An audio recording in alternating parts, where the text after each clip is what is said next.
Dewan Urusan Mesyuarat dan Usul-Usul menyambung semula perbahasan ke atas usul menjunjung kasih atas titah ucapan Sri Paduka Baginda yang di-Pertuan Agong. Ya, saya jemput Yang Berhormat Kinabatangan, cuma saya hadkan masa hari ini 20 minit sahaja. Sila. 20 minit tidak cukup, Datuk Pertua. Terima kasih, Datuk Pertua. Saya ingin turut membahas titah ucapan Sri Paduka Baginda di-Pertuan Agong.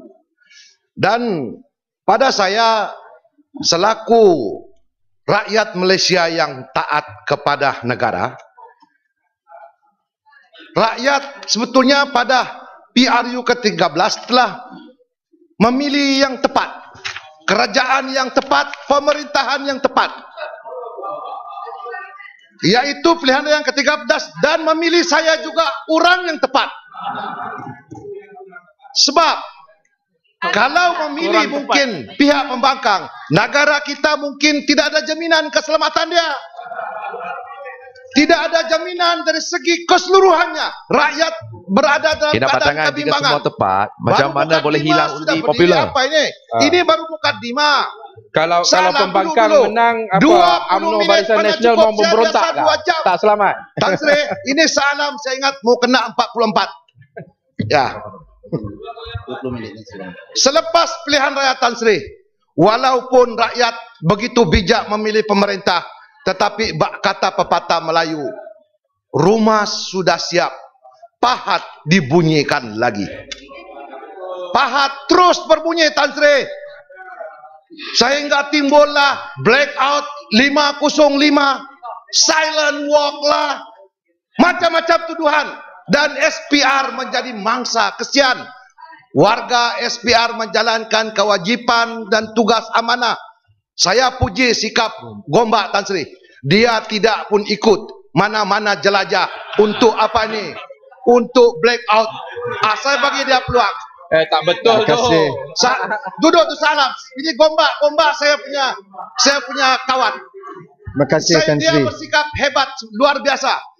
Seharusnya dia jadi Menteri Besar Selangor, tetapi diorang pemimpin PKR deny dia punya hak. Tidak apa. Bagi Gombak. Terima kasih Kinabatangan. Walaupun Kinabatangan memberi laluan kepada saya, cuma saya ingin beri penjelasan, itu adalah sangkaan jahat. Saya terlibat secara langsung dalam perhimpunan Blackout 505.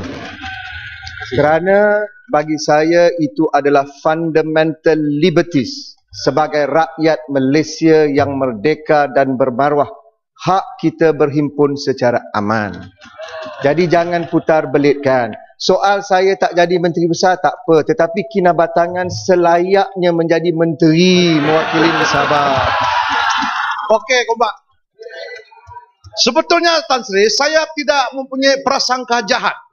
Tetapi realiti dia, saya nampak Gombak apabila ada demonstrasi di sana sini, dia menghilangkan diri. Tidak apa, itu urusan dia Tan Sri. Tiba-tiba saya mengucapkan sabas dan tahniah kepada DAP. DAP telah berjaya. Betul kata Gelang Patah. Dulu Ipoh Timur, kalau ada orang wakil pemimpin yang Raja Lompat, inilah Gelang Patah lah Raja Lompat. Daripada Kota Melaka dia lompat pergi Pulau Pinang, dia lompat pergi Ipoh Timur, dia balik pergi Gelang Patah. Sayang, dia ada gelang tapi gelangnya patah. Tiba-tiba ada silent walk. Saya sedih sebab bendera Malaysia diterbalikkan oleh remaja-remaja Tionghoa, remaja Cina. Apa makna dia? Apa makna dia? Apa makna dia? Apa makna dia? Dan cetusan baru daripada DAP ini hampir-hampir melenyapkan pimpinan Barisan Nasional. Sebab DAP berjaya mengheret orang-orang Cina untuk mengundi DAP. Yang berjaya sebetulnya dalam pilihan raya ini bukan PKR, bukan PS, PAS, tapi DAP. Tetapi niat jahat mereka, Allah SWT masih berpihak kepada orang yang benar. Penjelasan. Tidak ada penjelasan. Saya ada 30 minit ya. 20 menit yang berman. Hah? Saya difahamkan 20 menit. Tadi tidak tahu 20 ke 30. Saya mungkin kurang jelas. Ya. Silakan. Ya. Jadi kurang daripada itu, maka berbagai-bagai persepsi dan tanggapan daripada masyarakat. Maka orang Melayu pun bangkit melalui suara Melayu, yaitu utusan Melayu ataupun utusan Malaysia. Sehingga tercetus utusan Malaysia memberi headline, apalagi orang Cina mau. Saya sedih dalam begitu keadaan ya. Tiba-tiba ada pula seorang Melayu yang terlalu biadab. Kita tangan, Barat, peraturan bersuara. Peraturan bersuara mana? Baca dulu Tan Sri. Duduk dulu. Kadang-kadang dia baca buku, tapi dia tak ada peraturan. Dia sengaja belasah kita. Duduk. Peraturan mana? Duduk. Baca dulu. Duduk. Tan Sri, saya merujuk kepada 36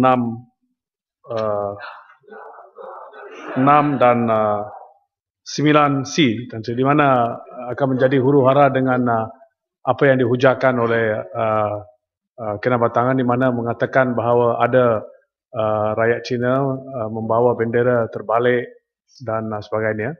Ini nombor satu, tidak benar. Nombor dua, untuk memberi peluang untuk beliau berucap dan tidak ada teguran, menunjukkan bahawa satu kesalahan mungkin berlaku. Saya harap perkataan sedemikian ditarik balik dan sekurang-kurangnya minta maaf. Kalau tidak benar, saya cabar Ibu Barat saman utusan Malaysia di mahkamah. Sebab dia terkeluar dalam internet dan sebagainya. Saya mau sambung Tan Sri. Tidak ada gangguan, walaupun seputih saya punya kawan rapat, tetapi saya tidak bagi. Sebab saya ada 35 menit lagi. Tan Sri, ya. Can I get a ruling on that? Yang bermat. Kita tahan dulu, yang bermat. Banyak lagi perkataan yang pernah saya dengar sebelum ini. Ini lebih kurang ke 6 tahun saya duduk. Kadang-kadang kita lepaskan saja kalau tidak diiringi oleh niat yang jahat. Jadi saya tidak nampak bahawa apa yang disebut oleh Kinabatangan itu, kalau sama ada ianya fakta atau tidak, Kinabatangan harus bertanggung jawab. Sama ada bendera itu, nanti dulu, seperti saya belum habis bercakap. Inilah tabiat ahli yang berhormat. Kalau bangkitkan peraturan mesyuarat, ingat, yang saya bercakap ini di bawah peraturan mesyuarat. Jadi lain kali jangan bangkitkan peraturan mesyuarat kalau tidak ikut peraturan mesyuarat. Jangan, I will never allow it. Tolonglah ahli yang berhormat. Berapa kali dikasih ingat?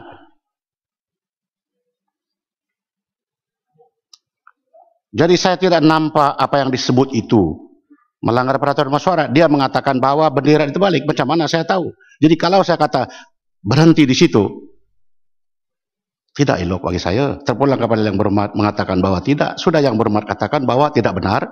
Masih juga Kinabatangan bercakap benar. Terpulang kepada Kinabatangan. Saya tidak boleh menentukan. Saya tidak nampak pun apa yang dia nampak. Dan saya tidak nampak apa yang Ibu Barat nampak. Dan dia kaitkan dengan parti DAP. Dan kaum Cina. Lagi apa yang perlu dan dan mengatakan telah tertulis di utusan Malaysia. Kalau itu satu fitnah, bolehkah ia digunakan di Dewan Yang Mulia ini? Yang berhormat, duduk yang berhormat.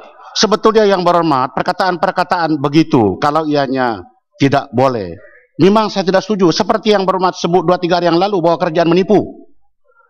Perkataan begitu, jangan dulu yang berhormat berdiri. Jangan dulu yang berhormat berdiri. Saya belum habis yang berhormat. Hari itu saya tak habis. Yang berhormat saya belum habis. Bukan Tan Sri, hari itu saya belum habis. Tapi yang berhormat duduk. No, tak ada kena mengenal waktu. Yang berhormat duduk, yang berhormat yang perlu diberi perhatian. Duduk. Yang berhormat duduk. Inilah tabiat ahli yang berhormat. Seolah-olah semua apa yang yang berhormat cakap itu yang betul.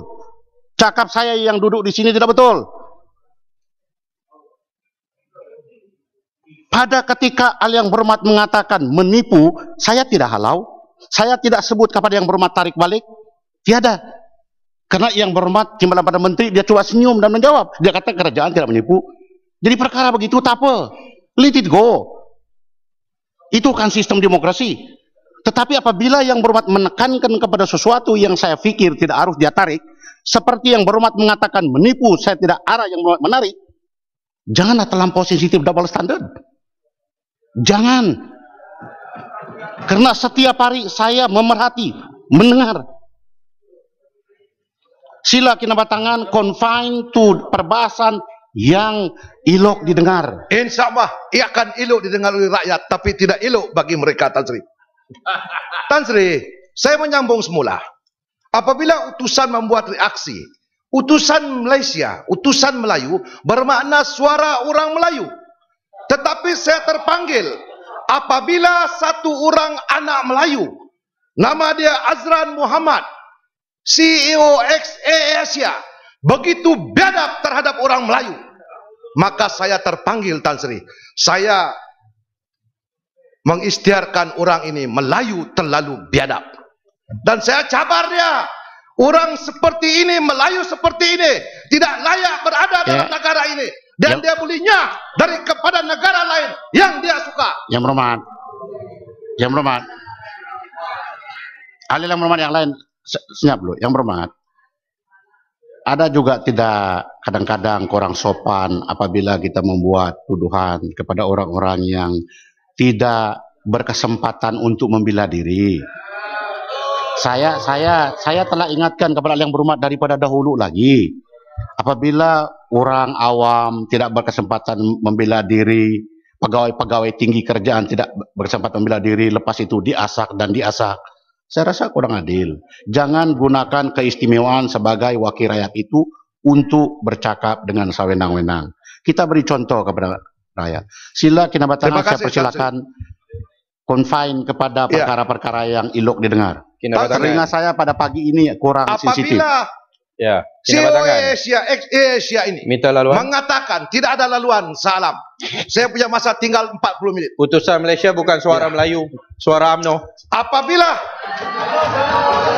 Apabila dia mengugut untuk menarik semua iklan perniagaan daripada utusan Malaysia, itu satu ancaman, Tan Sri. Dia lupa bahawa kehadiran dia di situ disebabkan kestabilan negara ini, memberi peluang kepada mereka untuk berniaga. Ini Melayu biadab namanya. Lagi, Tan Sri, saya tidak suka melihat negara kita kucar-kacir, huru-hara. Semasa kita mengangkat sumpah 24 hari bulan, kenapa blackout 505 daripada Padang Merbuk datang ke Dewan Rakyat, bergulir, berbaring di jalan raya, untuk apa? Tetapi sementara itu wakil-wakil rakyat yang mereka dukung berkeselesaan pula mengangkat sumpah. Ini merupakan perbuatan double standard namanya. Dan DIP telah berjaya menggunakan seluruh-seluruhan media sosial. Dan saya kecewa, saya bukan marah, saya kecewa dengan SKMM sebab mereka gagal mengawal keadaan media sosial kita. Cyber Trooper Pembangkang dikenali dengan Laskar Kacang Merah, minta laluan Kinabatangan.